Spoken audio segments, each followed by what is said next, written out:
した今日からやらなきゃ明日は見えん見栄を張れば晴れた空もそりゃも曇りつまり積もる話悲しみさえ力にしてきたぜ聞いとけよこの合戦場からぶち込む挑戦状光と影表裏一体現実と夢表裏一体己に勝て吹き飛ばせじゃねん痛みと愛の中だって生きるも死ぬも表裏一体攻めも守りも表裏一体さあ戦え力尽きるまでKing of the white white white King of the white white white King of the white Hello, everybody. We are here back with Main Stage Wrestling, not on WERW Real College Radio. I am Jacy Cola. I am joined by. The Great Tigerman. That is absolutely right. And unfortunately, the two of us are missing 1/3 of our tribunal, our trio, and that of Sam Gelfand. He's unfortunately passed away. Isn't that right, Tiger? Yes, we last heard he was trying to get Jack Tunney for president, but we haven't heard from him since. He was upset about the hunting regulations, I heard, went out into the woods and hasn't been seen since. So thoughts and prayers going out to Sam. Hopefully he'll be back next week, but in all likelihood, very, very deceased. But aside from that, we can move on to some lighter news, Tiger. I heard you want to talk about music. Yes, I do want to talk about music. I've been listening to Logic recently, actually. Wow. Yeah, the Young Sinatra albums, or should I say not albums, LPs in particular, I LPs. guess. I see. I see. Being more specific. I don't know. I know who Logic is, I guess, but I couldn't tell you any of his songs. But how are you feeling about this man's LPs? I think he's pretty cool. I actually never listened to like rap that much before, but recently I started getting into Logic and some older stuff like the Wu-Tang. Oh, I see. Yeah. I see. Very impressive. Very impressive. Rap's cool. I like some rap, like Beastie Boys. I mean, I honestly love Kanye West's music. It's very good. I think Kanye used to be good. I think Power is probably my favorite song of his. You think that's where it peaked? Okay. Okay. I think the song I Wonder by Kanye is incredible, okay. I think that's more because of the sample, but still. Really good. Really good. Rap is good. Not all rap. Power Rap is good. Had a, famous sample in it. 21st Century Schizoid Man by King Crimson. Yeah. Yeah, he's just I don't know if he's a good musician or he's just really good at picking out songs. It's one of those two though, Yeah. I Yeah. do enjoy that he's running for president. I think he has Yes, stated yes. that his platform is going to be the birthday party. Oh, wow. Yeah. That's really profound. Unless that was somebody's lame joke on the internet that I took for granted. I think that might have been the case, Tiger, Okay, unfortunately. wait. I do. Let me fact check this, please. Okay, yeah, no, because we've established many times on Main Stage before that we are the most credible source of news in the world of pro wrestling. And so if we're going to go outside the world of pro wrestling, we also need to maintain that integrity, don't you think? Yes. I'm glad. According to Forbes.com, Kanye West says that he's done with Donald Trump.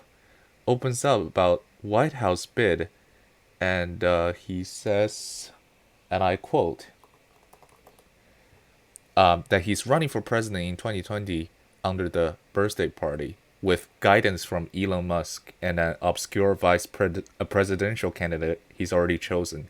Like anything I've ever done in my life, says Kanye West, I'm doing to win. Wow. So I guess we did maintain our integrity. Yes. We've reported the facts factually, so that's good. There's also a song called Birthday Party by the band AJR. That's pretty nice, It's about a little baby being born and being really optimistic. It's quite pleasant. Wow, I feel like you but shouldn't Tiger, celebrate your birthday on your birthday. well, he Or am I doesn't know. wrong? It's just a little baby. He's like 5 minutes old. How are you going to tell him what to do? All right. You know what? You're right. Thank you. Anyway. Thank you very much for acknowledging that. But you wanted to bring up music. Was it just to express your newfound No, love no, for no. Logic? I want you to share what you've been listening to recently Oh, to our okay. fans, because our I fans, see. they know what they're here for. They're here for our good taste in music, of course. That's absolutely right, and that's what all three of us usually bring to the table is our masterful taste in music. And so, let's see, Tiger. One of my favorite bands, like ever, their name is Louis Del Mar, right? Mm-hmm. And they last put out music before this year in 2016, and they kept promising new music over the past 4 years, and it just never came out. They would tease it. They'd be like, "Hey, something big is coming," and nothing ever happened until this summer. And since then, they've released 3 new songs, and a fourth one is actually coming out tonight at midnight. So by the time the show is up, a brand new song with them will be out. And it's all in the lead up to their brand new album coming out in August. And so Wow. that would be all of Louis Del Mar's new music. I listened to that on repeat, Oh, and I okay. wish that were a joke, but it's not, because it's incredible and I love them and it's great. What genre is this Louis Demar? I don't know what I would put it. I guess indie, alternative, sometimes rock, sometimes not. It's just, it's really good music. I This like is them. like the Civil War. You know that band? No, Oh, I'm aware, but I think there isn't there a female in the Civil Wars? I'm not sure. I don't think. I don't know. Okay, you brought them up for comparison I when just there's no reference. okay. I'm not sure. Yeah. I gotcha. But no, Louis Del Mar is great. I don't know what other new music per se I've been listening to. I got my playlist though, and I put those on. I like them. There's a new song by Missio that's real good called Wolves. Mm-hmm. Please send me 21. those afterwards. Okay, yeah, I'll send them. I'll send Mm-hmm. them. Missio's real great. They're from Austin, Texas. They're Wow. more sort of electronic, Mm-hmm. alternative, not like Skrillex electronic though, more like dark electronic. And I hope that makes sense. Perturbator. Perturbator. Uh-huh. Who said that? What is that word? Perturbator is a dark synth, I guess is what you would Oh, call. I see. Is a I see. I I don't know see. if it's a band or it's one person, but Okay. It's just I love how you have these band names, and then when we try to get deeper, you're just like, I don't know. It's well, it's fantastic. just like okay, I listen to a lot of stuff, but then Yeah. I like never really look into it. Like, oh, this is cool. Yeah. I know the name of the song, I know the band, but then I just don't look into it. I don't look up on the Wikipedia as like, For oh, sure. how many people it is. But somehow I know Yeah. there's 7 people in Maroon 5. Okay. That's Mm-hmm. that's really that's important information that again I'm glad we're able to bring to the show Mm-hmm. because I didn't know that. You've Just informed me. just like there's more than 4 people in Fortune 4. I don't know how many people there are, Wow. but there is more than 4. That's again all very important stuff. But Grace, or not, I just called you Grayson because I'm so used to recording my other podcast. But Wow, Tiger, Grayson, huh? yeah. Can you believe that We JR made a Dick Grayson reference the other day? I didn't think JR knew who Dick Grayson is. What do you mean? I can't. Are you being facetious, Tiger? Oh, I'm not Sarcastic. joking. I legit didn't think that JR knew who Dick Grayson is, especially considering how like Vince hates like comic book stuff. But every single week, JR says, "Dude, don't call him Dick Grayson." This has been a running theme on the Deadlock podcast as well. I What? Yes, like almost Okay. every week on the Deadlock I podcast. must have missed it because I only heard him say it once on the Fighter Fest night too. Oh, yeah, Because no, it's a common theme. JR loved saying it when AEW started and the Butcher and the Blade debuted. JR Just dude, loves don't call Dick him Dick Grayson. Grayson. He loves Dick, man. It's incredible. It's incredible. And I think we should save all our further Dick Grayson and JR talk for later in the show when we get to Fight for the Fallen, which took place this past Wednesday. But before then, Tiger, I think we should mercifully get through the news in the world of WWE this week. How Let, about it? let's do it to it. Okay, so rather than having a list of news stories, what I have prepared for us is the announced card as of right now, as of Thursday the 16th of 2020 in July. That was a way to phrase the date. I have the whole card for the horror show at Extreme Rules Horror Show. Mm-hmm. You excited? Nope. But let's do it to it. I'm excited Cool. to get over this segment. Let's go. Hell yeah. So the Yeah. first match on the horror show that is Extreme Rules, we'll see the United States champion Apollo taking on Montel Vontavious Porter. Tiger, this match on Extreme Rules is a regular singles match. Mm-hmm. Yep. Yep. So just, I think that's important information. I can't imagine it won't be on the pre-show. You know, I feel like that's the spot it's destined for. And it'll probably be a fine match. And Apollo better win. Why Because if he is doesn't, why? yeah, and also why is they put MVP over Apollo on Raw like I think a week back via roll up or something. Yeah, I think No, it was no, like in a tag match with Bobby, no? Or was it just straight one-on-one? it's 1-1. I Oh, think damn. MVP won clean as well. So there you go. I don't know what they're doing, dude. I thought MVP retired against Rey Mysterio after the Royal Rumble in January. Mm-hmm. Apparently not. Uh, maybe he'll be U.S. champion again. And you know what? Like, good for him. I guess he has a history with the title. It would be cool for him to get it again, but I can't imagine they do that. Apollo just got the title, but also Apollo as a person, I feel like they care so little about that I wouldn't be surprised if he loses it. So, but really, I have no vested interest in either way this match goes. I wish. Wait, MVP won with not very good fisherman suplex, if you remember. Not the playmaker. No, he won with a fisherman suplex that like he couldn't get Apollo up, so it was just sort of Oh, like a like a fast snap suplex, but it's a fisherman suplex. It just didn't I look would good. just like to point out that you have a photographic memory, Tiger. Because if you expect me to remember how a match ended on Raw 3 weeks ago, you are sorely mistaken, and Three you will be weeks sorely ago. mistaken. It was essentially 3 weeks ago, was it not?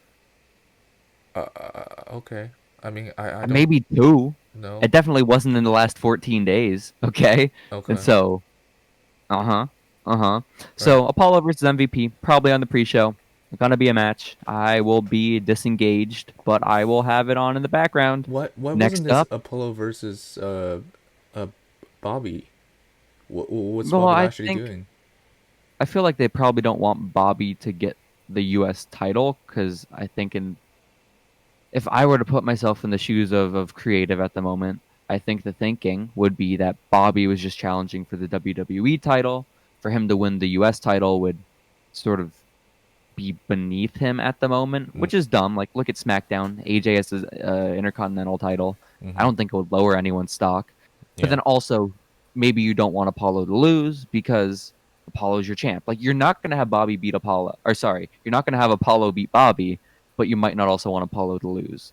But, that said, if MVP wins the title, then I have no goddamn clue, Tiger. Storytelling. So, yeah. Masterful Mm-hmm. storytelling at that. Absolutely. Yeah. But next up, in according to Wikipedia, this is the second match on the show, which I resent highly because this match is my main event, and I will be turning off the TV after this match comes to a close, as we will see the legend himself, Rey Mysterio, taking on the Monday Night Messiah, Seth Rollins, in an ojo por un ojo match, Tiger. I can't wait to see one of these guys gouge an eyeball out of the other's head because I know you said you watched wrestling this week, but just in case you missed it, everyone on Raw was confused about the stipulation, right? Like Buddy Murphy was asking about it, the commentators were asking about it, like even Seth and Ray were asking about it, like what the hell is an eye for an eye match? And I guess they've just sort of come to the acceptance that, yep, one of us is gonna lose an eye, and they're just okay with that. Like I think it started out in Ray's mind as a metaphor, and now it is very literal, and I'm here for it, man. I mean, we all know that WWE is very good with doing things very subtly. Yeah, subtlety is something they have a real they have a specialty in, man. It's remarkable how they do it. Absolutely. So So, of course, a saying would eventually turn into a match type. It's like hmm it's a Hell in a Cell, and then now it's literally a Hell in a Cell. Like hmm so. but it's good because the promo where Rey Mysterio last week announced that it's going to be an eye for an eye match will go down as just one of the all-time greats. So, Is it it, because he said eye for an eye in Spanish? he did say that. He Okay. also said it in quite possibly the least intimidating way ever. You know, when go on. No, you go. I don't want to go on. I don't want to talk about wrestling. Wrestling Okay. sucks. Okay. Let's move on to the next topic. Okay, okay. Wait. I forgot. This is a show that's coming up on Sunday, so we got to do predictions, Tiger. We got to do predictions. So Okay. let's go back to Apollo All versus right. MVP. Yeah. Who you got in that one? Because I got Apollo. I'll go with MVP then, because he won. I I mean, mean, I guess so. I mean, like, if what they're doing right now is fuck Paul Heyman, we're gonna bury everyone that you pushed, then yeah, they're gonna give the title to MVP, right? Yeah. But it I mean, depends I on hope what they're that's. feeling like that on the day, maybe even 2 hours before the show. It's just the way the wind is blowing. But I wouldn't have it any other way. And then for the match we just sort of discussed, the eye for an eye match, Rey Mysterio, Seth Rollins. Who you got in that one, Tiger? I refuse to comment on this match because I know that nobody's eyeball is gonna get poked out. I wonder How dare you? why the sports commission heard about this and didn't do anything about it, and how did this match even come to be? And how Well, does Dominic factor into these? Are my well, that's what I was just questions. about to speculate because Dominic is the biggest piece of this puzzle and is the reason I'm so excited for this. So I'm thinking it might be like Battle of the Billionaires, right? Yeah. So maybe Buddy Murphy or Austin Theory will be in Seth's corner, and then Dominic and Ray's. And so Okay. Ray and Seth are just such big stars. They're huge names. They're legends in the sport of pro wrestling. You couldn't take out one of their eyes. So maybe in the contract it's like, well, instead you can take out either my son's eye or one of your disciples' eyes, and it's like it's a more fair trade in that way. So my prediction for Extreme Rules Horror Show is that Dominic Mysterio will have to lose his eye on his father's behalf. I mean, if his father loses another eye, his father will be blind. Yes, this is true. But I think the stipulation allows for even a blinded eye to also be removed in this scenario. Because I think what's more important in this situation is that visceral sort of gouging, like sticking a Mm-hmm. spoon into the socket Mm-hmm. and popping that thing out. I Mm-hmm. think that's really what this is all about at the end of the day. Yep. I'm sure they'll Yeah. stream it all live. Oh yeah, it's a WWE network, no restrictions, Okay. pay-per-view. That's It's it's cool. it's gonna be wild. Oh, it's It's gonna gonna be be pay wild. per view for sure. People are gonna pay for Hell that view. yeah. Yeah, there you go. $60 someone would have had to pay for this 6 years ago. Like, That's fucking dumb. But next up, we have on the card a swamp fight between the monster among men Braun Strowman and the Fiend Bray Wyatt. Or we assume it's the Fiend. I guess we don't know yet. But it's probably not even going to be the Fiend, honestly. If it's going to be at the swamp, it might just be old Bray, like leader of the Wyatt family Bray, which I'll be cool with. I'm pretty sure, like it's gonna be start out with Bray, and Bray's gonna be like, "Hey, come, Brung, come, we'll fight in the swamp," and then like halfway Ooh. through, the Fiend's gonna show up, or maybe like Braun will beat Bray's ass, and then the Fiend will show up, and then Fiend will Maybe kill Braun. maybe Braun can throw Bray into the swamp and he'll sink, right? But then behind Braun Strowman, you'll see the pile of ashes that was once the house that kept the body of Sister Abigail that Randy Orton burnt down, right? Because like it was just burnt down in like 3 years ago, so I'm sure it's still there, like some remains. And so again, this is in the background. This is behind Braun. He's celebrating. He thinks he's won. He thinks he's finally rid the world of Bray Wyatt when the Fiend starts to crawl through the ashes, crawl up through all the charred wood, everything, the remains of what was Sister Abigail, where he then just takes out a knife and slits Braun Strowman's throat. Braun Strowman.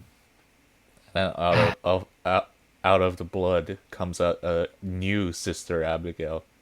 Oh my God! Oh, Revived. does Sister Abigail take on the vessel that is Braun Strowman? Oh, that would be so sick.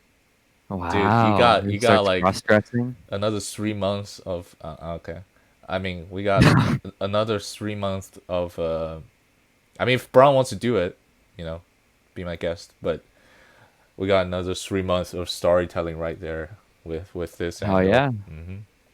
Also, Oh, Matt yeah. Hardy will be suing then because it's the swamp Yes, of he absolutely reincarnation. will. Yeah. Which I think that's fair. Yeah, I'd love to see just a legal war waging between AEW and WWE. You know, it'd be fun stuff, real fun stuff. For sure, But my already main happened. concern, yeah, because didn't Cody like get his name copywritten by WWE or something? I don't know. But my main concern with the swamp fight, Tiger, okay, and I have many concerns about this fight taking place in the swamp, is that they haven't really been building to the match in recent weeks, right? It feels like they're playing off a story that ended back at the last pay-per-view. I think it was TLC. Or not TLC, sorry, Money in the Bank. And now they've just sort of revived it in the span of 2 weeks. And then one of those weeks, they didn't even have a new segment. They just replayed their match. So it's like, as much as this fight could be cool, as much as the match could be fun to watch, I don't have much reason to care. It's probably not going to be cool. It's probably going to be really disappointing, and that's why they're downplaying it. Oh, It might just be like a so. like a 4 minute thing where Braun shows up and something disappointing happens, and then the segment's over. It could just be like we were saying, Bray gets thrown into the swamp, right? Like that could still happen, but then Bray just never comes back. He's gone for forever. It's just He just actually dies in the swamp. yeah. Oh. So like I mean, it could end up like the Wyatt compound match too from a few years ago with the New Day, which Man. like it wasn't the worst thing in the world, but it wasn't all that special either. Or it could end up with them fighting each other, and then Braun pulls out a big hammer, and the ref goes, "Braun, you're better than this. Don't hit him Yeah. with a hammer." And Braun does it anyway, and the ref DQs Braun Oh in a my swamp God. match. Rightfully so. Right? You can't use hammers in a swamp. That's not fair. That's not fair at all, Tiger. You should know this. But I think as far as predictions go, it's gonna be Braun. I don't see What? why. Are you serious? All that, and you say it's gonna be Braun? Yeah, Braun's gonna win. I'm doing shoot predictions, man. Braun's gotta win. This would be such a weird way for him to lose. Like, I mean, I'm all for the Fiend winning, for Bray Wyatt winning. Like, that's what I'd prefer. I like that character more. I like those matches more. I like all of it so much more. But at the same time, I don't see them taking the title off Braun at the moment. I mean, they This could. is for the title? Yeah, this is for the Universal Championship, I thought. Wow. If it's not, then obviously Bray wins. But as it stands right now, under my impression that it's for the Universal Championship, I got to go Braun Strowman. Where are you landing?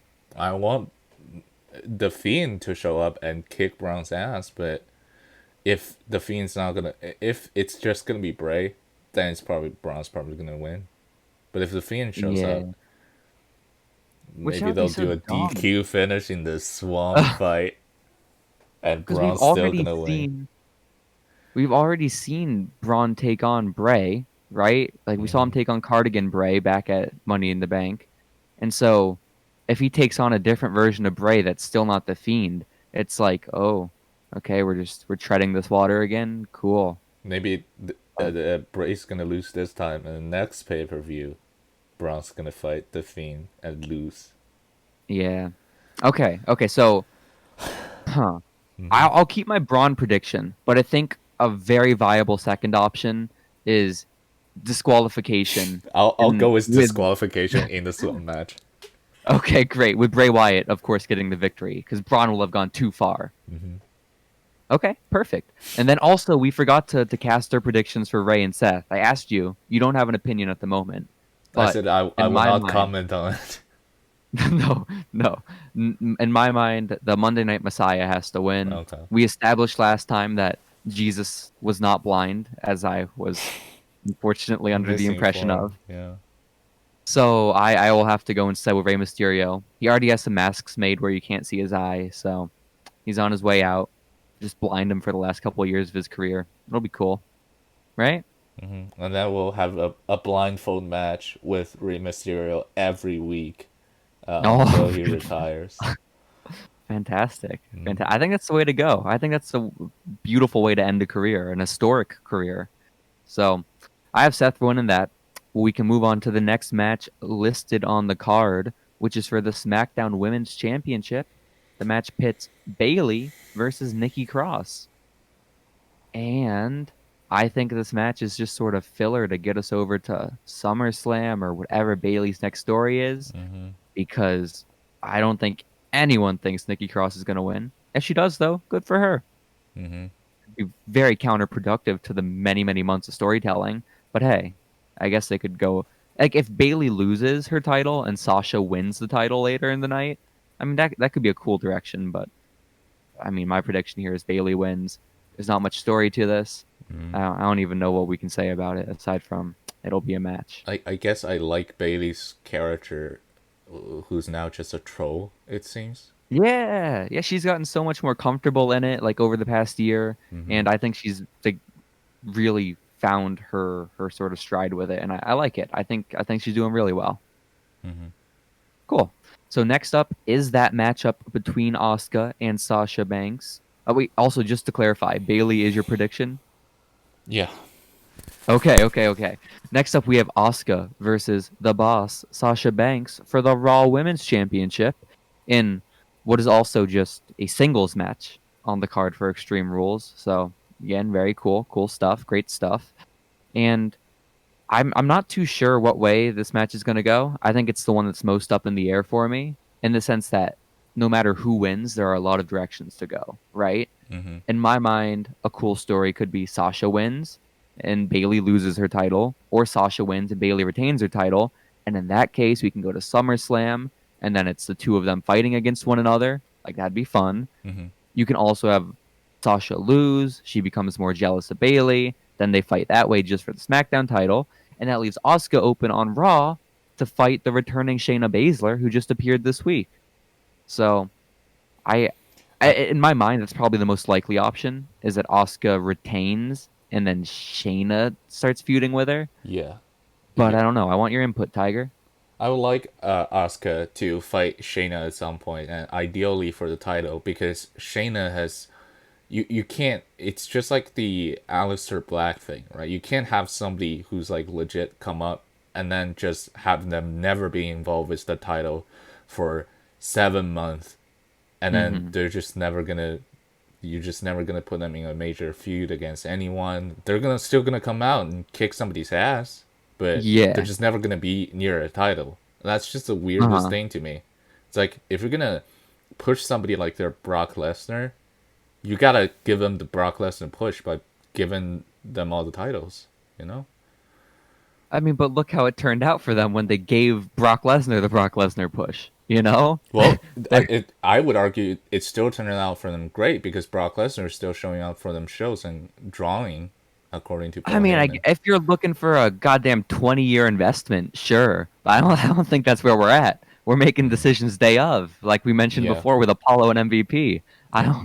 I don't think we're looking 20 years down the line when Aleister Black makes his big return from the UFC. If by making It's just- decisions you mean not making any decisions, then yeah, sure. Go Yeah. ahead. Yeah. Well, technically, indecision is still a decision, right? I guess. Thank you. Thank you for affirming that. There you go. But this is complicated. I don't know where I want my prediction to go. I think I want Sasha to win, and I think Sasha's been getting a lot of momentum behind her in the past few weeks, just with the company, like as a whole. I feel like with how much she's been on. They have the tag titles. She was on NXT. And then also, I think fans are just legitimately and organically behind her at the moment. Mm-hmm. So I'd be really, really cool with her winning. And my prediction is that she does win. However, I can just as easily see it going the other way. Okay. But I'll go with Sasha's my Asuka then. pick. I'll go with Asuka. That's fair. That is very, very fair. However, I And was thinking that maybe okay, it better not be any fuck finish, but because Sasha oh, lost to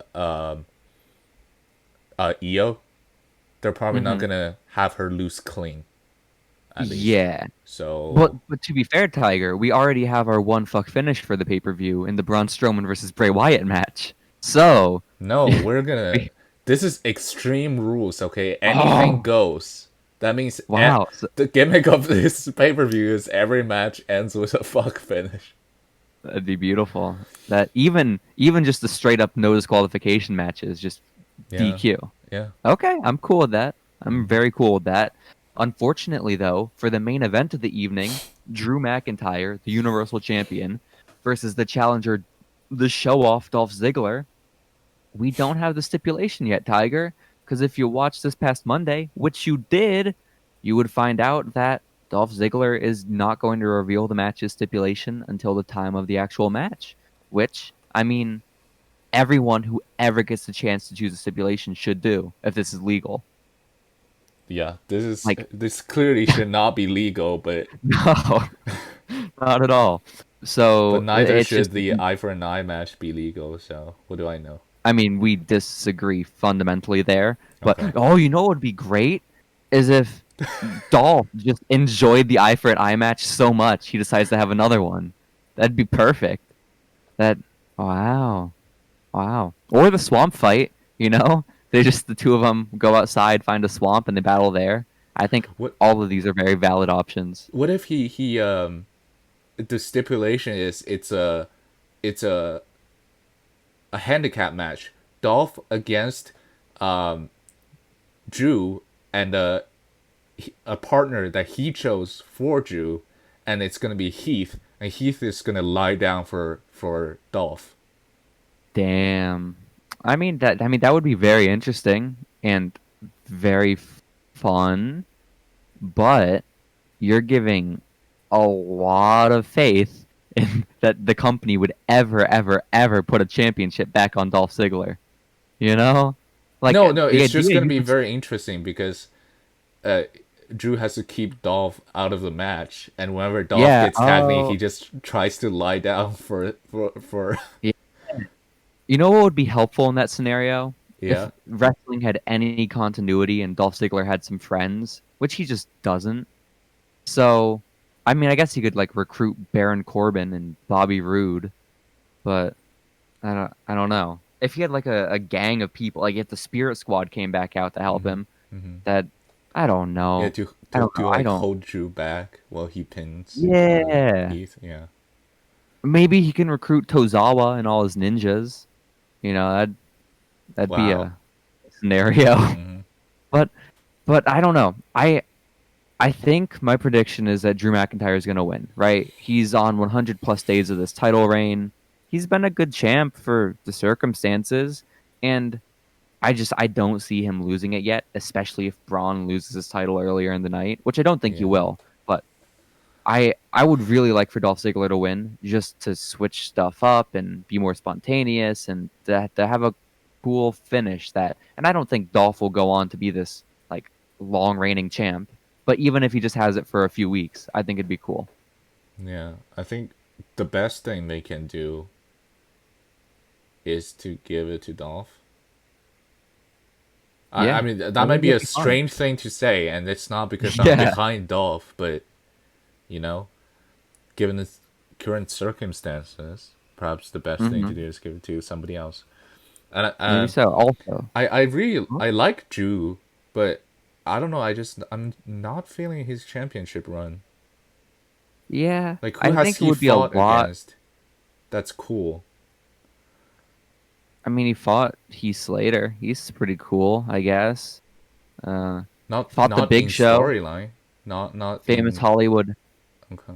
Hollywood actor, the Big Show. He beat him on the same night that he won the title. Mm-hmm. Uh, He beat Bobby Lashley. You know, he's a big guy, real built, Yeah. looking real jacked, Yeah, yeah, yeah. and that's about it. But Wow, what a great championship run. I know, right? So it'll. I mean, I think this is all down to COVID and not having crowds. I think. I mean, what we're complaining about right now is the booking, I guess. But I think his title reign would feel a lot more special if there were a crowd there to like have been there on the night that he won it, and to be there to count down with the Claymore every week, all that sort of stuff. You know?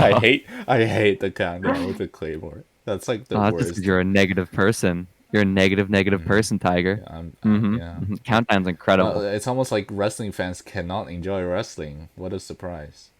No, they should make all their champions do a countdown for their finashers. You know, Yeah, good guy, bad guy. All if you have a title, you have to count down. The full Nelson. That'd be perfect. It'd be so ineffective too with guys like Randy Orton, where it's supposed to be out of nowhere. He's supposed to count down. That'd be incredible. That'd be incredible. Dolph comes out, it's like this is a countdown match. Before you hit your finish, you have to count. Otherwise, it doesn't I feel count. like- You cannot pin if you just hit it out of nowhere.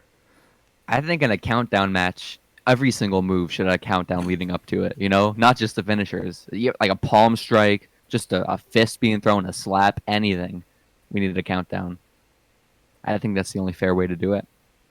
But that is all we have to say, I think, about Extreme Rules Horror Show, the horror show at Extreme Rules.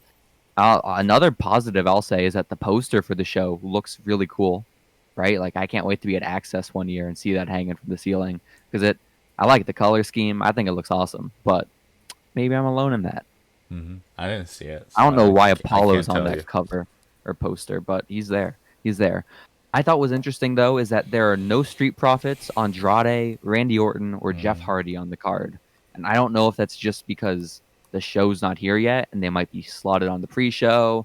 SmackDown still has to take place, so maybe Jeff will get another match with Sheamus. Can't wait. I think it just means And- that you're doing your best to book everyone, and the storytelling makes sense. Everybody gets a spot on the show. The storylines make sense, a lot of sense. Yeah, the best way to tell stories is to shove and shoehorn every competitor on the card, you know, whether or not they need a match. So Yeah. I think that'd be the way to go. Aside from that, though, Bianca Belair returned on Raw to team with Ruby Riott. It was a awkward pairing, but at least Bianca's back on TV. She's cool. I think she'll be a cool addition to the Raw Women's division. This is a statement I made back in April, but I guess I'm here making it again. As I mentioned, Shayna also returned. And statement, I think, killed the Tozawa's henchman. Yeah, that was good. If would have been really concerning is if she came out and all the ninjas just beat her up.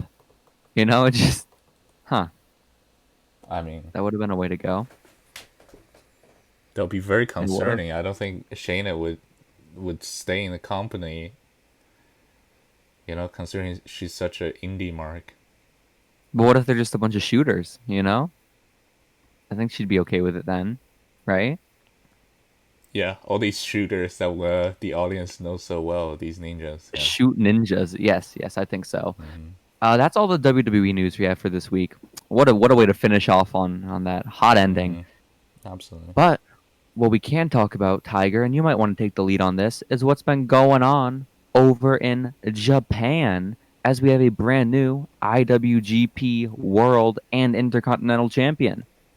Yes, indeed. And his name is Evil. Oh, Tiger, I can't tell you how excited I am that this man is champion of New Japan, okay? Because I'll level with you, right? I was a real big New Japan fan for about like a year and a half in like around 2016, 2017, even into 2018 a little bit, right? Like that was when it was its coolest. Bullet Club was still there, Cody was there, Bucks were still there. You know, like that was the peak as far as like America watching New Japan went. And since then, I've just sort of fallen off from it, right? All those guys left. People stopped being as into it. And just as such, I fell off the bandwagon as well. And I still like a lot of the guys over there, right? Like I watched a ton of matches. I watched one G1 all the way through, which was a mistake. And in it, one of my big takeaways was that my favorite wrestler in the whole entire company was this man, Evil. Mm-hmm. Okay? And I, in a similar fashion to what happened when I expressed my fandom of Lance Archer, I was ridiculed for this, okay? I was not taken seriously. I was made fun of his affinity for laser pointers and scythes and dark, scary robes. But I thought Evil was great. Okay, I painted him for my portfolio my senior year of high school. You know, it was How I. embarrassing. So What did your art point teacher is, say? Did your art teacher ask who that is? What did he say? I mean, I'm sure he did. I would have just been like, oh, he's a wrestler. And then my art teacher would have thought, wow, I have a very cool student. And it'd been very encouraging. This is all to say that I'm a very big fan of Evil. And I feel like the only way New Japan could ever pull me back into watching on a regular to semi-regular basis is if you were to tell me, you were to pull me aside and say, JC, you know your favorite wrestler in New Japan? You know that guy that no one really takes seriously?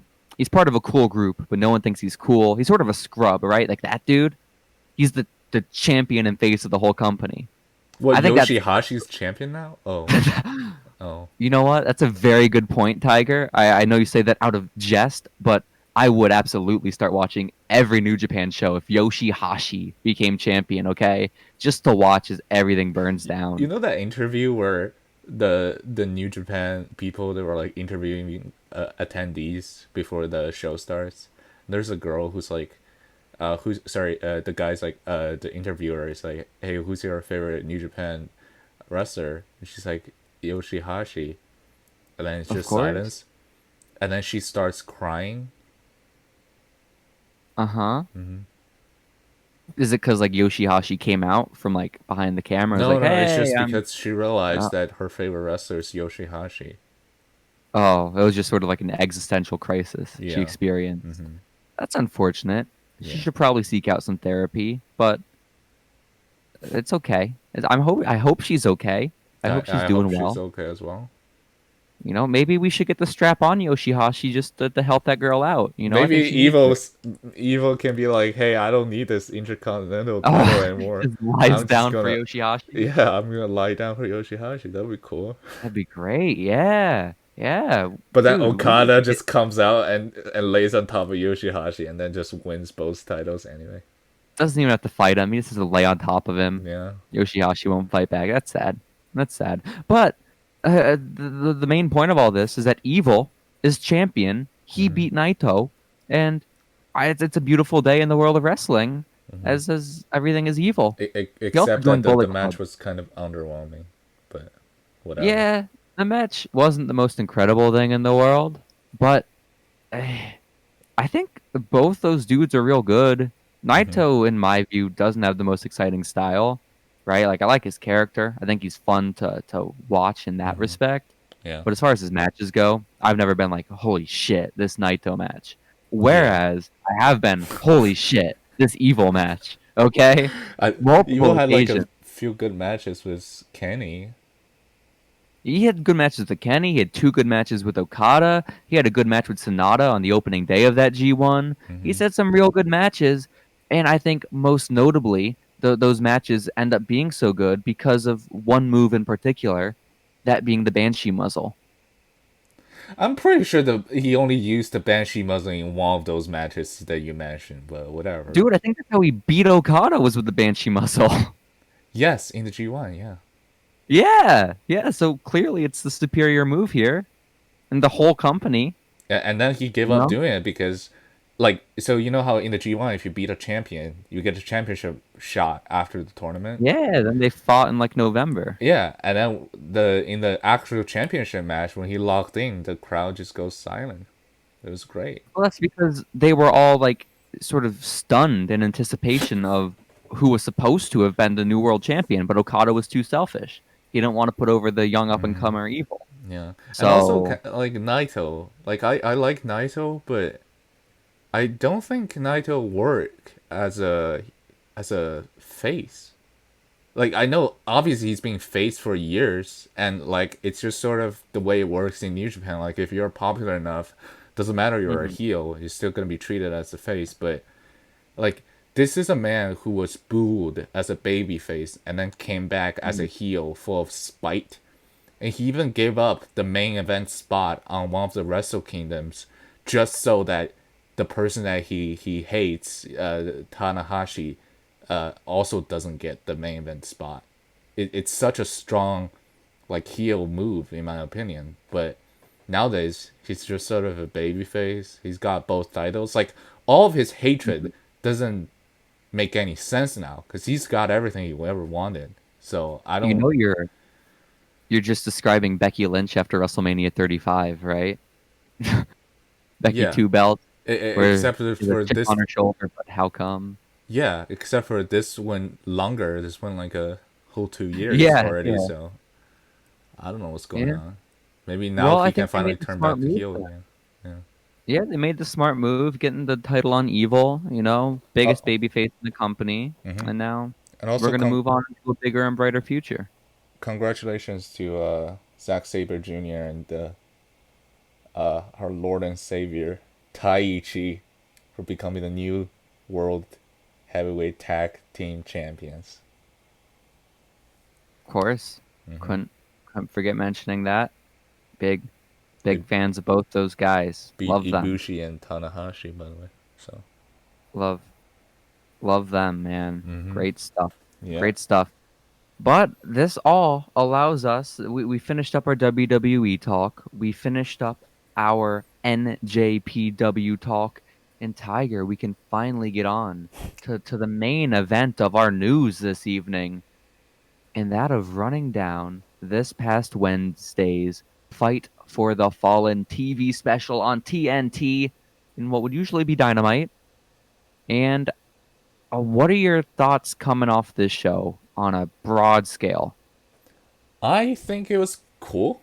I don't know how marketable it is to have 3 TV specials in a Mm-hmm. row. I think like Fighter Fest, oh, night 1, night 2 makes sense, right? Or just Yeah, maybe okay, maybe make it like Fighter Fest 3 Fight for the Fallen. yeah.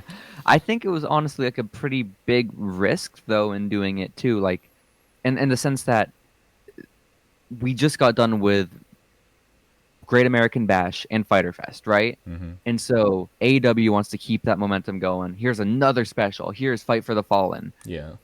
Whereas NXT is just going to run another regular episode of NXT. Yeah. We saw, though, with the ratings, I mean, and we can talk about ratings all we want. It doesn't matter. I don't Hmm. care really about Yeah. ratings. But NXT, for the past 3 weeks or so, has been winning, right? Which has Hmm. been a complete shift from what was the norm for really the past 7, 8 months.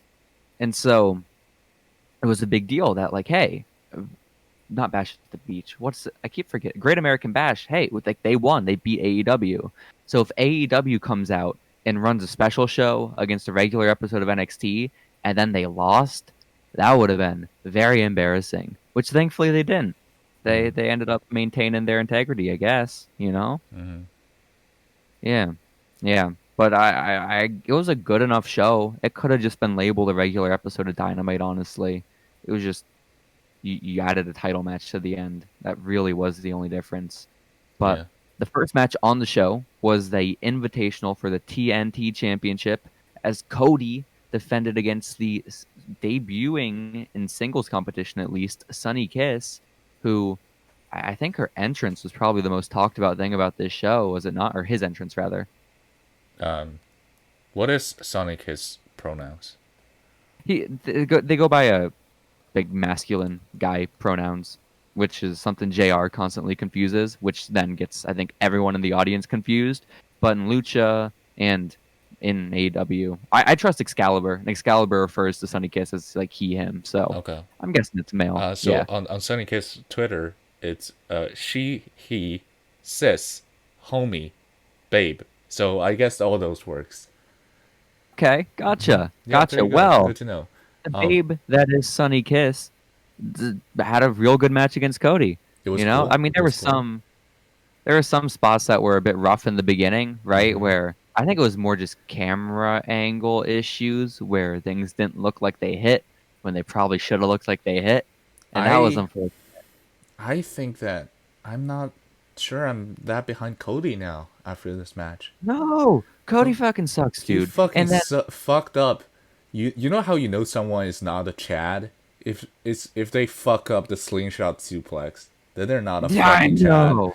And I Cody know. does that. That's the Disgusting. first spot he does in this match is he fucks up the slingshot suplex, drop him And sideways so he didn't hit his head, and that and sucked. poor Tully Blanchard had to watch from the crowd as Cody just made a disgrace of this piece of work that really is Tully's legacy in my mind at Oh my least. god.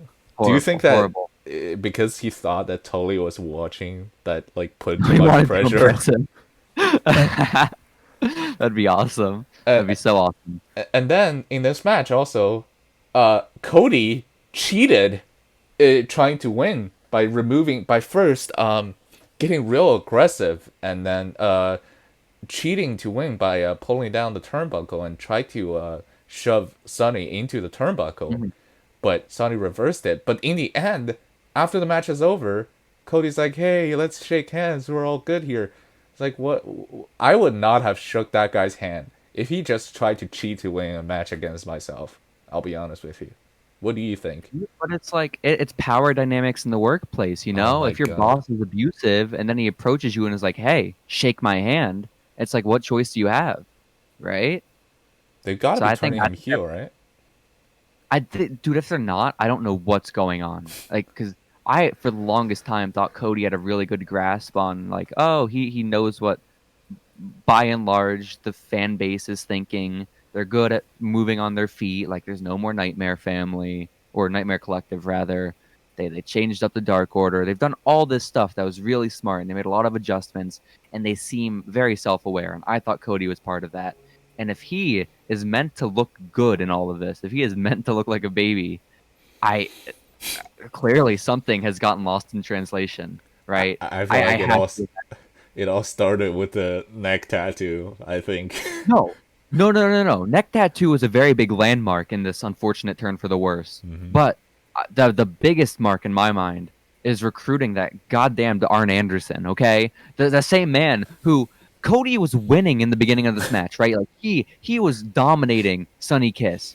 And then he rolls to the outside, and Arn decides to pull over, like grab Cody, and be like, "You want to win, bitch? Like you got to get your head into it. Stop being a dumbass." And then Cody's like, "Yes, sir."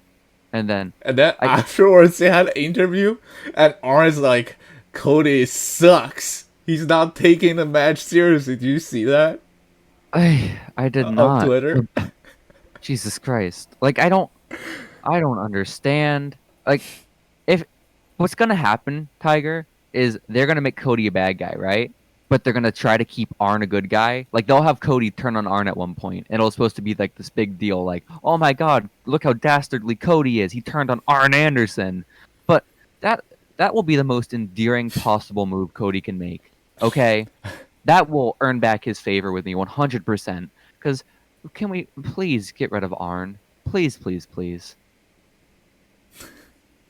Well, not a cutie Marshall. Oh, and you just mentioned that no more Nightmare Family, but I guess later on the show, we'll see that even though there is no more Nightmare Family, there's gonna be a new Nightmare something because we got the Right. Nightmare Sisters. Woo. Beautiful. See, I was very underwhelmed when I saw this, Tiger, because at one point during Fight for the Fallen, on the bottom side of the screen, where they have those sort of running headlines, they were showing the results for AEW Dark, and I saw the name the Nightmare Sisters on the screen, and in my mind, I wasn't paying all that much attention to it. Right, it's just some text on the bottom of a big screen, and it processed as like, oh my God, the Twisted Sisters, like Thunder Rosa and her tag team partner were on AEW Dark, and they won. That's so cool. And then when they came out to the ring, I saw there was no Thunder Rosa and that it was Allie and Brandy, and I got very sad. Yeah, there's not even Thunder Rosa's partner. I Do you even know Thunder Rosa's partner's name? I Because do I not. I'm cannot remember sorry. for the life of me. It's something. Who knows? But the Nightmare Sisters, Brandy and Allie make their debut on TV at least, and they won against. I mean, one of the girls was in NXT before, so I mean that's cool. I guess she was part of the releases in COVID. The other girl, I have no goddamn clue. But cool. Glad this was on this TV special, guys. And let's not forget they're only called the Nightmare Sisters because they're all in the Nightmare family. Because Ali is affiliated with Cutie Marshall, the prospect, the young prospect of the Nightmare family, of Ooh. course. So is the implication here that QT Marshall is somehow also related to Cody and Dustin? Like, is he another brother? Yes. Okay, okay, I see. Is that canon now? I mean, It's if you had watched the AEW Dark show that I sent you, where it was Cutie uh-huh. Marshall versus somebody with Ali on commentary, you would have understood all this. Oh, I see. That's Did my bad. Did you You see the know stuff what? on Twitter where DDP was teaching Cutie Marshall how to do the diamond cutter through a window because he didn't want to get COVID? No, I didn't. I don't want to see that, There was Tiger. a trainee standing I mean, outside with Cutie Marshall, and the trainee had a mask on, and Cutie Marshall was like doing the diamond cutter on the trainee on the outside, and DDP's on the inside yelling at him through the window. I don't I don't want to watch this stuff. I don't want to hear about this stuff. I don't want to ever think about QT Marshall in my life, okay? Like I could very happily go the rest of my existence on this planet Earth, Grayson. And I just called you Grayson again. God damn it, Tiger. Go ahead, I call could me very Grayson. well. If I have a name, that's not the Great Tigerman. Grayson's not bad. Let's be honest. Okay. That can be like your Americanized name, you know? It's like when the teachers can't pronounce a student's name, they just give them a new one and it's really not cool. That's what I'm doing to you, okay? Yeah, So, cool. Great Tigerman / Grayson. When I leave this planet, when I meet my ultimate demise, when I no longer exist, right? Like my being it's gone. Whatever legacy I left on this planet is here. It's physical, but aside from that, my being is just no longer in existence. I can make it to that point in my life, and hopefully that's very far down the line. Hopefully that's many, many years in the future. I can go all of that. I can experience the rest of my existence, go through my whole career, hopefully have a family eventually, all of it, and never, ever, ever think or hear the name QT Marshall ever again. And that would please me so much. How like friends on the battlefield, they're like, oh, we promise that like if you die first, we'll like surely we'll bring your like tag or we'll bring your photo or something back to your family. Can we Yeah. make a promise like whoever dies first will visit the other person's grave with Cutie Marshall merch? Okay. We can do Is that that. fair? Is this including Sam? Because this might be much sooner than we're expecting. You know, Well, it depends on I'm if they ever find Sam's body.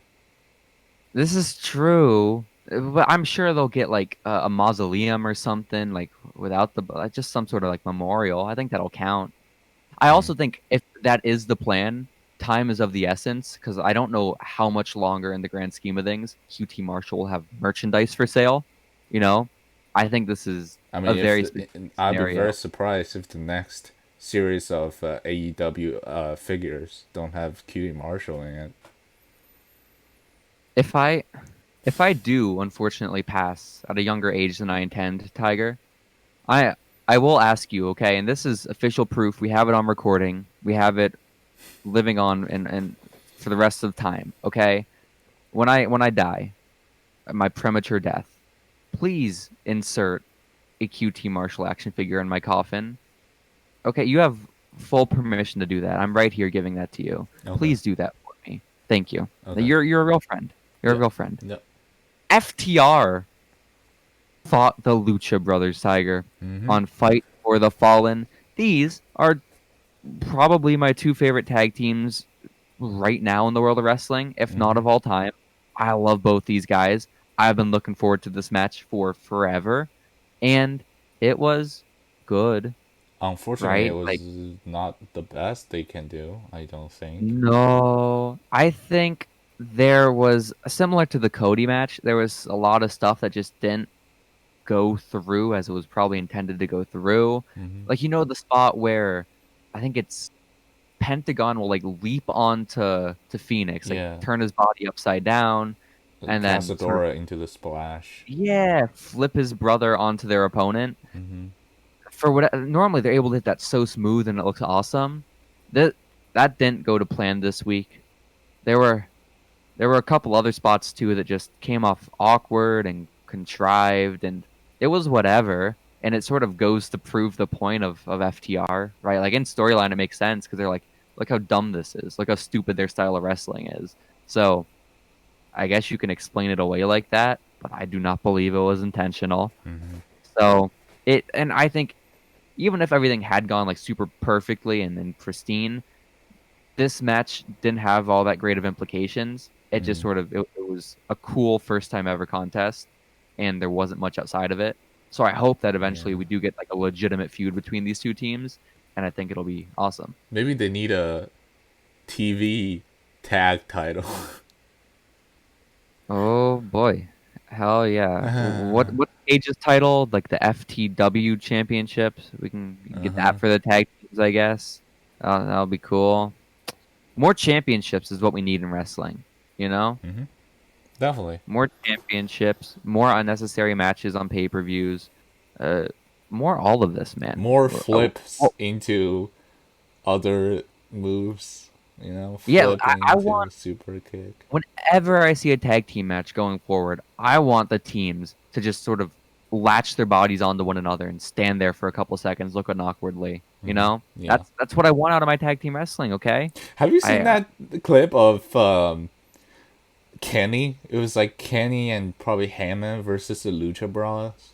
And there was a spot in which Kenny hits a Snapdragon suplex on Phoenix, and then Penta comes in from the left, and then Phoenix does a thing where he like sells it, but then he bounces and flip forward into a nothing because Penta is doing spots with Kenny. I don't know what you're talking about, but No, that we sounds. gotta no, hold on. We gotta pause the Oh, show for you okay, to see okay. this. I see, I see. Well, speaking of one of the, or sorry, no, just one of those guys, Kenny Omega was in another match later on in the card on Fight for the Fallen as one third of the Elite alongside Matt and Nick Jackson, the Young Bucks, as they took on the Jurassic Express in a six-man tag team match, Tiger. Hmm. And I mentioned the FTR Penta Phoenix match that there were a couple spots that were a bit contrived, Yeah. and I think that was the case for the six-man match as well. I think the six-man match was probably my favorite on the whole show. But when I just it's the one thing that I can't stomach with the style of wrestling that I love, because I mean I love the modern American indie style, right? I Yeah. like fast pace, I like out the gates, I like incorporating lucha in the most absurd ways. I love all that stuff. Love those sprints. But what I don't love is when in the middle of this sprint, we decide to take like a good minute to set up a spot that just it it's not worth the suspension of disbelief that it entails. Hmm. So like there was a spot where I mean I think everyone in the match was essentially involved, where like Nick Jackson was on the shoulders of Luchasaurus or something. Then Marco Stunt had to walk the ropes to Hurricane Rana him. Hmm. It just it took a while. It felt awkward, and then the stuff that followed it up wasn't the smoothest either. It's the same complaint I have with Nyla Rose's finish, which is like, in what other context does someone hang their body perfectly balanced on the ropes like that for her to Pulse hit her spinning loves knee? that move. I don't get it. I don't get it. You know what would be sick is like, let's say an opponent was like slouched over on the ropes, right? Like, let's say their body fell into the ring and like their legs were suspended. And then Nyla jumps down and smashes her knee onto her opponent's head. And like a curb stomp almost, but the knee from the second rope just murdering them. Okay? That'd be cool because it's like, yeah, that body is limp. Not, oh, that body is performing a balancing act right now. It's just Nyla Rose is a new manager, by the way. It's Oh, goddamn. here we go. Now we gotta talk about this, brother. We have to talk Okay, about. Okay. let's put the Jurassic Express stuff on hold. Vicky Guerrero gets announced by Nyla Rose. That's her new manager. Nyla says everyone in AEW that's gone on to success has had a manager so far. You know, you look at Brian Cage. You look at um who else had a manager? Cody, I guess. Uh, So the original link for this video got taken down because of copyright. But here I found some people reacting to this video. So if you open it, it should be the exact time in seconds. The spot I'm talking if about. I understand you correctly, this is the Ray Phoenix thing. Yes. It Okay, should be okay, on I'm 12 minutes 51 seconds. Okay, you sent me to a video of Hulk Hogan. Oh, here it is. No, hold on. Previous one. The last. Yeah. Go back. Why does it keep cutting to goddamn Mr. Perfect and Hulk Hogan? They keep going between the two. Just go back. Just go back. They play it, I guess, through. Okay, here it is. Oh, I see it. That's awesome. That's Phoenix just pops up in the air. Clearly, he's going for a cutter. Yeah. I mean, good for him though. He was able to adjust and just roll with it. He did as good as he could. What do you think in kayfabe? What do you think happened there? Miscommunication, of course. You know, miscommunication. The brothers weren't in sync, and Phoenix had to take one for the team. Mm-hmm. Maybe he got knocked on his head too hard and thought that he was Dick Grayson. Maybe that's a very good theory. That's a very good theory. Mm-hmm. Jurassic Express and Elite. Again, I enjoyed the match a lot, but there were just a couple moments that took me right out of it.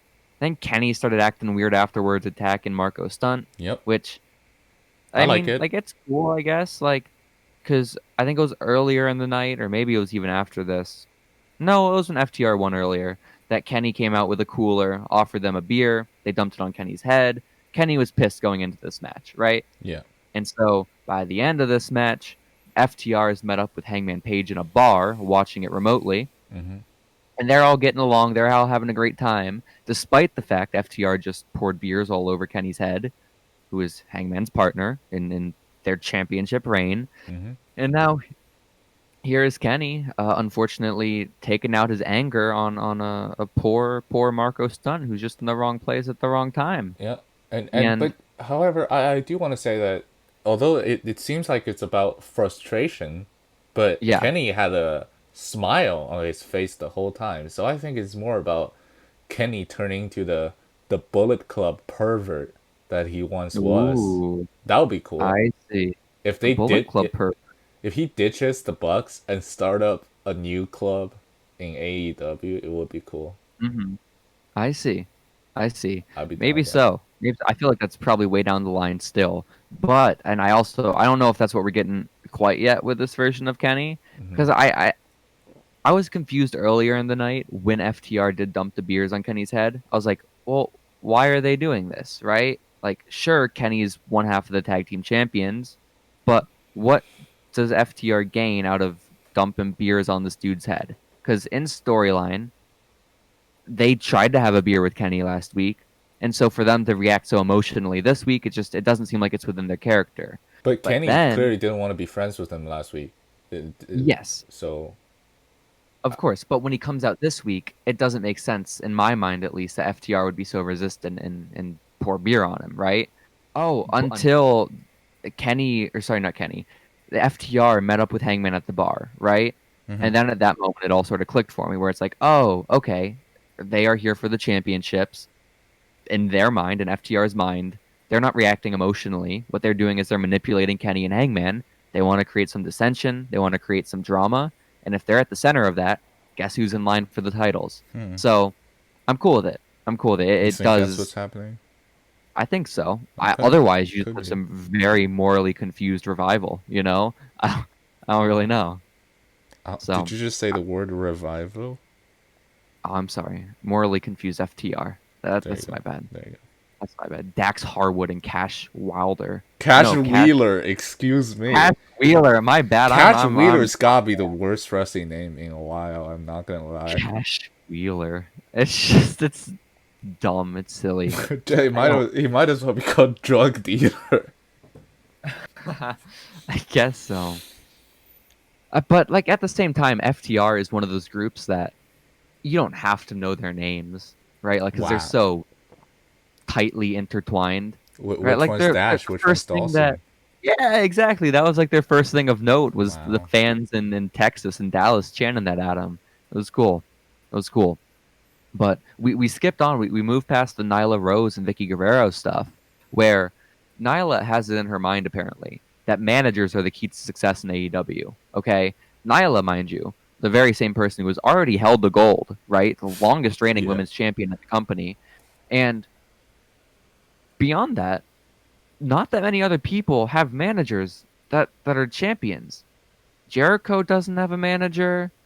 Uh, Riho didn't have a manager. Shida doesn't have one. Well, Jericho had a whole thing. Hey man, I think we just disconnected again. Do we? Yeah. Bro, I Yeah. was just saying I was that just Jericho had a whole entourage behind him.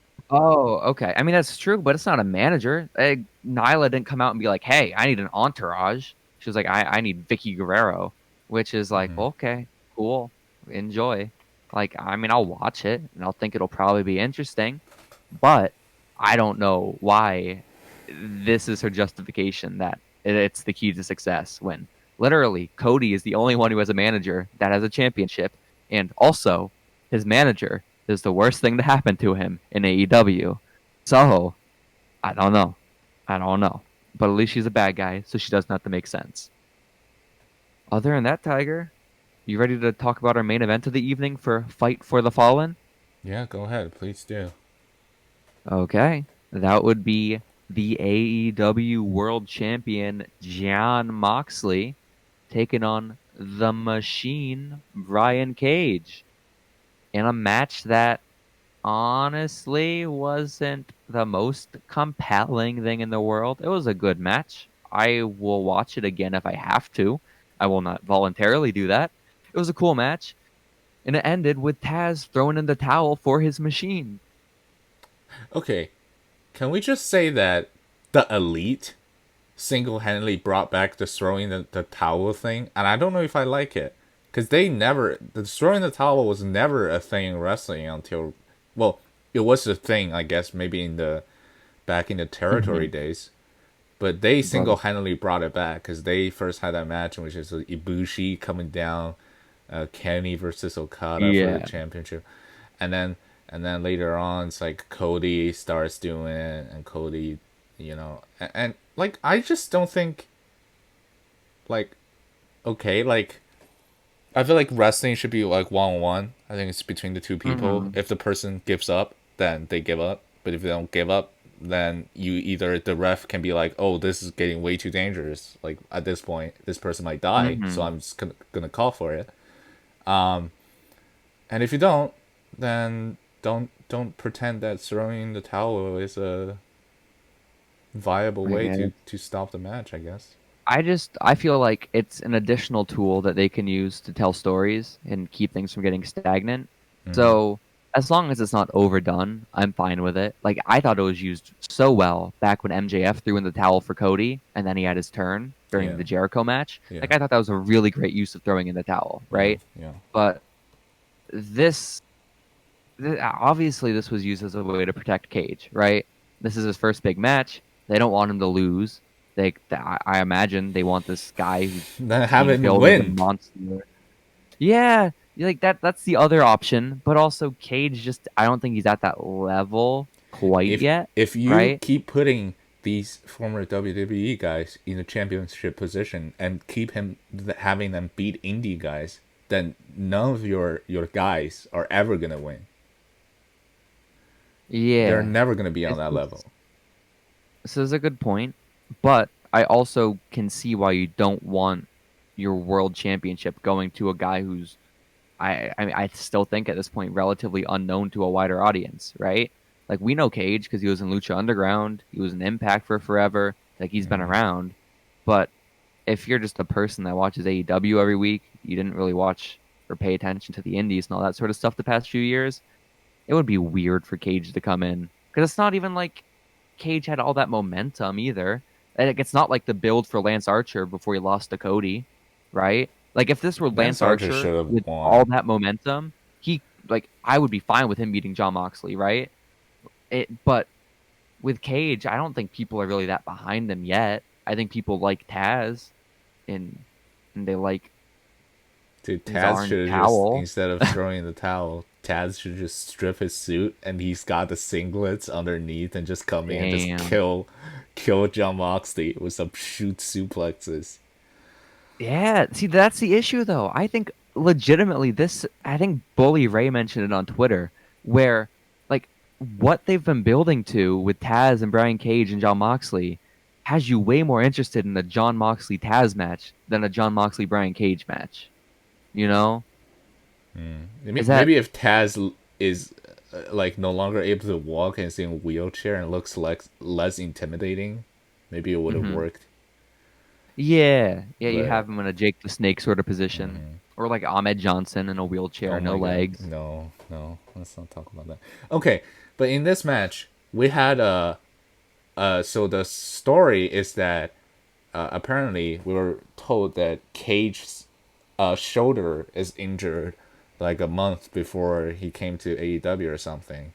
So Great. John Moxley is gonna focus on the shoulder, and in the build to this match, before John Moxley has to stay home because of potential COVID, Hmm. John Moxley had a match against this guy, this local performer man, I guess. I mean, he's probably more famous locally, but I don't know who he is. But they had a 20-minute match in which John Moxley repeatedly goes for stomping on this guy's legs and on this guy's arms. And this guy starts mounting a comeback. And John Moxley started doing wrestles on this guy. It was all dark, I think, this match. And it went Hmm. 20 minutes, and John Moxley won with a Boston Crab. That's good. You want your world champion going 20 minutes with local talent. That's very cool. So and Taz and Cage was on commentary, and apparently the story is that Moxie wanted to demonstrate to Cage that he can tap him out. Wow. Wow. Yeah. And Cage didn't tap. He got that towel thrown in. And then afterwards, Cage did attack John again, so I don't think their feud is over per se. I don't think that's all settled and done. But then the But it most did over lead. man on the roster showed up. Oh, man, the most over man maybe 6 months ago, but hey, we don't capitalize on things.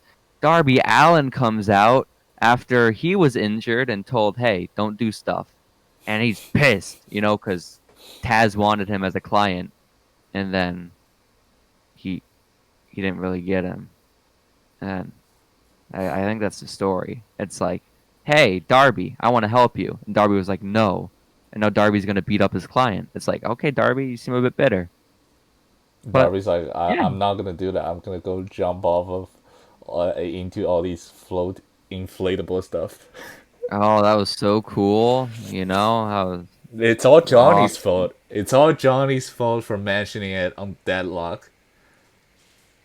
Oh, I don't know, man. I hate this. Why this show? I feel like at the beginning of Main Stage, yeah, what? I was a young, bright-eyed freshman in college, right? It was the fall of 2018. I was so positive about everything. I try to look at the positive in every wrestling story, all of it. We'd go through Raw. I'd be happy about Baron Corbin and Nia Jax and Tamina hanging out together. I was having a good old time. And now here we are 2 years later, and I I think I'm about as negative as I can get about this stuff, I man. just think that It's not honeymoon's healthy. over. Honeymoon's over, you know? The fucking the 11-year honeymoon I had with wrestling is over. Maybe. I don't know. It's Maybe it's fine. strange. Oh, I heard he should we figured out mention that. that Oh, Jericho got dosed with orange juice? yeah, he had a bunch of orange juice fall from the ceiling and hit him. Reminiscent Ortiz. of the Brood, the bloodbath, of course. This is true, except orange juice with pulp. And just to carry on the theme of being a complainy, whiny little bitch that I am, okay? Ortiz can be very amusing with like how over the top he is, but this was just very dumb. Like, I don't know what him splashing around in the puddle and like tripping and falling did for the segment, right? Because ideally, you'd want Jericho and the Inner Circle to be pissed, but then clearly Ortiz is just making a joke out of it. And then, like, I, the only thing redeeming is Jericho yelled at him like, "Get up, you stupid idiot," or like whatever he said, like to where Jericho at least acknowledged that what he was doing was dumb. But I don't know. It seemed unnecessary. I mean, are you really asking the person who does this seizure cell with his tag partner? You think Okay, that they're better than this? you know what? Maybe my expectations are too high. I'm a pro wrestling fan at the end of the day. I should go in with. I think that's the change, right? I think I had expectations of enjoyment and having a good time, and that's real. That's the problem here. I can't have that. I just need to go in and be like, hey, I'm gonna watch this no matter what. Hopefully, I enjoy it, but if I don't, that's okay too. That's just that's what it's got to be. That's what it's got to be. But Tiger, that was our news this week in pro wrestling. Yeah, there we go. All the Yeah. news. Oh, NXT. Should we talk about Oh, I NXT? didn't watch that. I Oh, don't know jack shit about if we NXT. I'm don't gonna want watch to talk that about later tonight. NXT, You then can tell let's. me about it if something big happened, but no, I I mean, don't know. Io had a match with Tegan, Good for them. and then afterwards Tegan. I don't know if it was afterwards, but I guess Tegan Knox came out and congratulations to Tegan Knox for having a girlfriend, because most of us virgins don't have none I of that. was so confused what you were saying when you said came out. Like I knew the story you were referencing, but I was picturing her coming out from like behind, like backstage, like making her entrance, and you Oh, congratulated her on that. And I was very confused, Tiger. I didn't see why such a routine occasion would call for celebration. But no, yeah, she is, I think, the second female superstar to come out as being openly gay. So that's hmm, awesome. Good for her. yeah, doing the thing that most wrestling fans cannot do, which is having a girlfriend. Um, This is true. hmm, This is making all of us very jealous. very jealous, of course, because none of us have girlfriends, even me. We don't got none of that, so Mm-mm, we can't mm-mm, complain. mm-mm, Anyway, mm-mm. Tiger, uh, do we want to talk about our match of the week, or do we want to save that for Sam when hopefully his body is recovered and we no, bring it back to I life? think Sam wants to talk about a Claudio versus Timothy Thatcher or something, right? Last week. Oh boy, was it not? Oh, I hope it's not Timothy Thatcher, is it? I Oh thought no, it it was was someone Claudio else. versus Brody probably. Oh, that's it. Yeah, yeah, yeah. That Yeah, match yeah. sounds interesting. All right, I let's talk about Brody versus Claudio with Sam next week, and let's oh, I just thought you meant right now. I was no gonna be no like, no, that's let's just Tiger. get What the this over hell? with, because we held on to this for like 2 weeks now, and I don't want to Yeah. do it for another week. But let's just talk about this. Let's run through it, okay? Yeah yeah Because yeah this was your choice for match of the week. I watched it about like a week and a half ago now, and I don't remember jack shit. yeah. So I'm Neither gonna do look through I. my notes. It's fine. Don't worry. The match was from CMLL's 80th anniversaire in Arena, Mexico, broadcast live on Fox Sports, Hmm. sponsored by Corona Beer, as we watched in a mask versus mask 2 out of 3 falls match, La Sombra take on Volador Jr. Hmm. Maske contra Maske. And the video you sent me was not high quality Hmm. at all. Yes. Um, La Sombra, of course, El Idolo, he's Andrade. Volador Jr., is he not in New Japan, or was he for a period of time? He was always in there for the best of the Super Juniors, but Okay, he's okay. never as good in New Japan. I think it's just because he's a big deal in Mexico, and if he's not gonna Yeah, win the tournament, fuck you, you know. very true, Yeah, very true. So, I mean, I would have I, paid no, I would have given no effort if I'm not winning. So I see that's very brave of you. That's big of you. I recognize the name at least, and I sort of have some recollection of him in New Japan. mhm. But in this match, at least, he looked like a spot-on cross between Sin Cara and Cobra Moon. It was incredible. Wow, And Cobra Moon reference, yeah, get it in. it's our second one this night, this episode. But the match, the match took place in a massive ring, Tiger. Okay, I don't know if this is all CMLL shows, but this ring was so large. Can you please verify this for the audience? Yeah, it was very large, but I think it worked because they're doing a lot of running around in the ring. Yeah, no, that's not a complaint. It was just I was very taken aback. You Okay. know, I feel like we get some small rings on the Indies, then we have Yeah. a normal ring in WWE, and then we have this thing that's just 2 times the size of everything, and it was wild. It was wild. Mhm. But when you first sent me this match, Tiger, this match between La Sombra and Volador from CMLL, Mask versus Mask, very historic. I was like, okay, this will be a cool match. You know, probably go like half an hour because the video sent went like a good amount of time, and so I click on it. I watch the entrances. We're about 2 minutes in, and then we're barely into the match, and I thought it was over. It, I Did you not see the text? Lasomberg, You never read the text that I sent you after the links, do you? dude, I not no no. I'm a busy boy. You know, I have an internship, so I get home. I'm tired. I've been working all day. I've been around these people. I've been sitting through therapy, watching people cry. It's like I don't have. I don't have the mental energy to read texts. You know, I'm not justifying my Yeah, behavior, my of course. neglectful behavior. That's really not fair to my friends. Do That's you not what even I'm watch doing right now. the product, dude? I mean, this match, I probably watched on like 2 times speed or something. Oh. I mean, I don't that think it would be so. very Maybe this one enjoyable I for you watched. then if you actually watch it on TV. Yeah, hell yeah. But I was confused because I did not see the text where you clarified the stipulation for the contest, and Lasomber got pinned after like 3 minutes, Yeah, and I was super like, kick oh, into backcracker, and that was it. so I thought like maybe like oh the match is famous because it was so bad, like, but no, they kept on fighting after that, and then slowly but surely I realized oh this is gonna have multiple falls to a finish. And then La Sombra got the second fall with a sick ass moonsault. Mm-hmm. There's a lion Mm-hmm. salt, but he lands on his feet and does another moonsault. Yeah. Mm-hmm. Yeah. Also in my notes I have here that like how people always bring up that like, in WWE the luchadors have their masks removed because it's harder to communicate with an audience if your face is covered, right? Yeah. Because like you can't express yourself as much. And that point is so trite and repetitive and so common. But I have to say that WWE removing Andrade's mask was a very smart move, okay? Because I just you do feel more connected to him, I feel, in the matches I'm watching like every Monday than I did in this match. Mm-hmm. You know, I thought his moves and stuff, I thought the match itself was cooler, like this thing that we watched, right? But as far as getting a gauge of who he is and how he's feeling, that mask should have been off from the get go.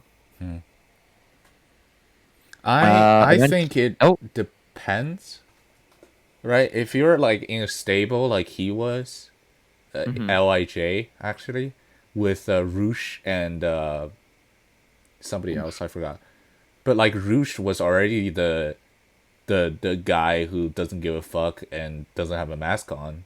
So if he's Okay. also the guy who doesn't give a fuck and doesn't have a mask on, then it's just sort of like okay, Yeah, like that's fair. Yeah, I'm not too aware of the context. I the don't original Lij frequently watch actually. CMLL, believe it or not. You know, I don't spend Oh. my time watching these Arena Mexico matches per se. You know, I love Lucha Libre. Love the aesthetic, love the Mhm. masks, love most of the matches, like if they have younger guys in them. But the vast majority of these shows, I feel, are constituted by men in their 60s, Yeah, way out of shape, just sort of fumbling around the ring for a little while. that's And it's sick. never enjoyable. Oh, Never, never enjoyable. oh. Eventually, though, this match was really cool. It was really fast paced. It was fun to watch. There was a springboard spinning head scissors takedown that was ridiculous at one point. Mhm. Ridiculous enough for me to make a note of it at least. Yeah, And then there was around a the 10-minute mark, yeah. oh, all of a sudden, just around the 10-minute mark, La Sombra took his shirt off, which good for him, you know, Mhm. showing it off. The crowd popped. Then, At least there's some women in the crowd that popped them. yeah, as they should. And then there was also a bit of a pop when La Sombra won. And I have to be honest, Tiger, at no point in this contest could I decipher who was the good guy and the bad guy. Okay? Well, Like I I knew thought at that. first Andrade, Yeah. I thought Andrade was a bad guy at first, but then by the end, I had no clue. I well, they're in a Andrade's in the heel stable, Los Ingobernables, so I think Hmm. maybe he is the heel, perhaps. Okay, but is it like a New Japan situation where people like them because they're like, oh, we don't give a shit, we're cool, or I'm is not it? sure. I don't know what the culture is. I'm not gonna pretend Okay, that I understand. fair enough. I feel like, in my mind at least, my understanding is that I think crowds in Mexico are a lot more like I think they're more cooperative than we Yeah, tend to be. definitely. So I'm guessing if they're the bad guys, they probably get booed. But after the match, Sombra won, right? He got those two falls. Volador ended up removing his own mask, which I thought was a pretty underwhelming way to do it. It's mask versus mask. I feel like the most demeaning way to go about that business is ripping it off your opponent, but no. But Volador was willing to take it off himself, and Andrade just, I guess, didn't feel like enough of a dick to refuse him. I It's guess like if so. it's hair versus hair, Minoru Suzuki is like, I'm cutting my own fucking hair off against Goto. Remember that? Yeah. But that takes away so much from that win, like Goto, it should have been a really rewarding feeling for Goto to shave his head. And I think really the way for Volador to make it up to Andrade is to offer an eye, get a spoon out, pop No, out that eye, and then all no, is fair. no. No. No, you don't think so? Damn. But did you like Volador's finisher, which did not get the pinfall, unfortunately, in this match, which was the corner spin out Canadian Destroyer? I don't even know if you remember the move. Dude, I did not. I don't with wrestling unless it's a very ridiculous spot like Damian Priest falling onto like the steel steps and breaking his back. I really don't remember jack shit. It's Right? the thing where you know how like if you run into the corner and the Okada is in the corner, he will pop you up into the reverse neck breaker. It He sounds will very have you painful. in a Alabama slam position, but then does a white noise onto his knee. Oh, Do you remember like that? that's in the corner you said? Yeah. But instead Oh. of him going through with the move, he pops you up. Like so he's in the corner and you run towards him in the corner. He pops you up. But then he got his head in between your legs and you spin yourself out into a power driver. Oh, okay. Do you remember that move? Gotcha. I don't remember it, but your description was very good, so I can Yep. picture it. Yeah. There you go. Yeah. Um, Yeah. but Matches. I, I'm sorry, what I, was it? I think we have to make special note of the referee and his count, and the timing of his count is very perfect, of course. It's 1, 2, kick out, right? Dude, I don't. You've defended this style of refereeing for a while now. I don't get it. I don't see the appeal. The I think referee is it's. called Baby Richards, by the way. I hope you noticed. The commentators won't stop talking about how Baby Richards is doing a great job. You understood the commentary? Because I didn't. The I didn't only thing I understand the understood is goddamn Baby thing. Richards, okay? Oh, I see. I see. And no, I didn't understand the thing that was happening. Unless, like, it's a foreign promotion and it's not like a DDT match where the story is very blatant and like if you can't understand what's happening, you have to be like probably a dumb person, right? Like I English commentary is very helpful, especially in a situation like this where I have no context for anything. Like I'll watch New Japan and I'll get the gist of it if I'm using Japanese commentary because I have familiarity with the characters, I have a broad awareness of the stories going on. So it's not totally necessary. But when I'm watching the 80th anniversary of CMLL from like 5 years ago, and I can't understand a goddamn thing, it's very conflicting and confusing for me. Yeah. Sorry about that. Yeah. No worries, no worries. I mean, I figured it out. It did let me panic after like the 3 minute mark. Maybe you Like should I went to YouTube. also read my text that I sent you. Maybe Yeah, that would that's also probably the help. Yeah. simplest solution. You tend to provide that information. I blatantly ignore it and disregard it. So that's my bad. But is there anything you want to add about this match between La Sombra and Volador, or like anything I'm missing about the context or why it happened, or any implications? Well, what I will say is that if anybody's watching at home, I don't know, there isn't anyone, because I know that average listener listened to our show for 30 seconds. Oh, good. Yeah. If you like this match, go check out the sequel, which is Andrade versus Volador Jr. Mask versus Hair, in which Andrade Mm. loses and becomes Andrade. Wow, good for Andrade, Cien Almas. But No more Tiger, CN we ran through Almas, the no more. news. Anyway, We yeah. ran through the news. We watched Fight for the Fallen, Raw, SmackDown, all that stuff. We talked about New Japan. We're looking forward to Horror Show at Extreme Rules Horror Show, and we ran down our match of the week. So I think it's about time that the two of us ride off into the sunset and start our search for Sam. Yeah, let's do that before it's too Let's do late. that. Cool.